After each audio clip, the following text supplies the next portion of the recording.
Bonjour tout le monde, c'est Jules75. Aujourd'hui, je crée cette vidéo pour expliquer comment j'élève différentes espèces de colomboles. Pour cela, j'utilise un terreau dont le pH est ici de 6. C'est un pH qui convient bien pour la plupart des espèces. Donc la première étape consiste à stériliser ce terreau pour éviter de contaminer ces colomboles avec d'autres espèces indésirables. Pour cela, j'utilise une cocotte minute dans laquelle j'ai disposé 5 à 10 cm d'eau. Il est important de faire cela à l'extérieur, sinon ça va vite sentir le sous-bois dans la maison pendant quelques jours.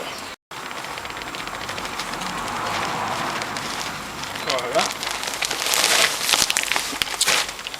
On ferme la cocotte minute. La stérilisation sera efficace grâce à la haute température et à la pression. Donc voilà, le terreau est stérilisé. Il a chauffé pendant 20 minutes à haute température et haute pression. Après quoi, j'ai éteint la plaque et laissé refroidir une quarantaine de minutes supplémentaires. Donc le terreau est prêt. Je vais le disposer tout simplement au fond d'une grande boîte. Alors moi j'utilise des grandes boîtes qui présentent l'avantage d'avoir un volume d'air intéressant pour pouvoir élever les colomboles en les laissant enfermer dans leur boîte une semaine sans avoir besoin de s'en occuper. Donc j'utilise des boîtes étanches. Là vous voyez un joint d'étanchéité, ce qui permet d'éviter un maximum les évasions des colomboles, surtout lorsqu'il s'agit des petites espèces. Donc je vais disposer le terreau au fond de la boîte rapidement. Donc voilà, on voit que ça a bien chauffé. Là le terreau est parfaitement stérilisé. On entend quand même qu'il refroidisse un petit peu avant de le mettre dans la boîte en plastique. Et on verse tout simplement.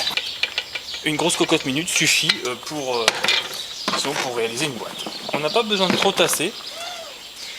Au contraire, il ne faut même pas trop tasser. Comme ça, les colomboles vont pouvoir pénétrer dans le sol facilement pour se reproduire. Voilà. Donc là, c'est encore chaud. Je vais en profiter pour fermer la boîte.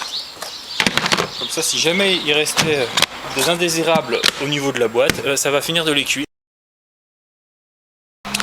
Donc voilà, donc les morceaux de charbon, c'est du charbon de bois, tout ce qui est de plus courant. Vous essayez de choisir les morceaux les plus gros que vous avez parce que ce sera plus pratique. On utilise le charbon pour une seule raison, c'est pour pouvoir récolter facilement les colomboles. Voilà, les colomboles vont grimper sur les morceaux de charbon et on n'aura qu'à les taper au-dessus d'une boîte pour récolter les colomboles. Donc voilà, le charbon est resté dans la cocotte minute une petite heure. Ça a chauffé pendant 20 minutes, ensuite j'ai éteint. J'ai laissé la température redescendre pendant encore une quarantaine de minutes.